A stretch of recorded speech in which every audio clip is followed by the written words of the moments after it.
یا اللہ تیرے محبوب کا ذکر کیا ہے، اس ذکر کے صدقے ہمارے صغیرہ کبیرہ گناہوں کو معاف فرما، ہماری خطاؤں کو معاف فرما، ہمارے والدین کی خطاؤں کو معاف فرما، ہمارا اندر پاک فرما، اندر صاف فرما، آخری سانس تک نبی پاک کی عزت میں پہرا دینے کی توفیق عطا فرما، نبی پاک کی ہر نسبت کا احترام کرنے کی توفیق عطا فرما۔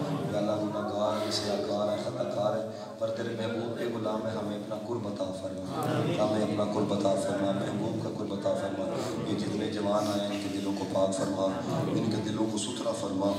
یا اللہ جتنے آئے ہیں سب کے ماں جان اختتابیوں میں خیر برکتیں عطا فرما، سب کی نیک یا دلی عرضوں کو پورا فرما، جنہوں نے اپنی حاضری پیش کی ہے ان کے علم میں عمل میں مزید برکتیں عطا فرما۔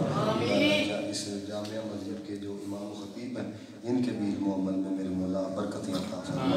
یا رب العالمین یہ باسط بھائی ہیں، دیکھو حضرت نے جڑا کام کرتا ہے بولنا چاہیے، میں کافی عرصے سے ان کو جانتا ہوں، بڑی بات ہوتی ہے کہ مخالفت کے باوجود بھی بندہ نبی پاک علیہ الصلوۃ والسلام کے وعدے سے کھڑا رہے۔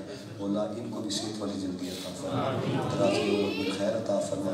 یہ جتنے جوان آئے ہیں اور جتنے بچے آئے ہیں میرے مولا سب کو اپنے محبوب کی سچی محبت عطا فرما۔ صلی اللہ تعالیٰ علی حبیبہ محمد۔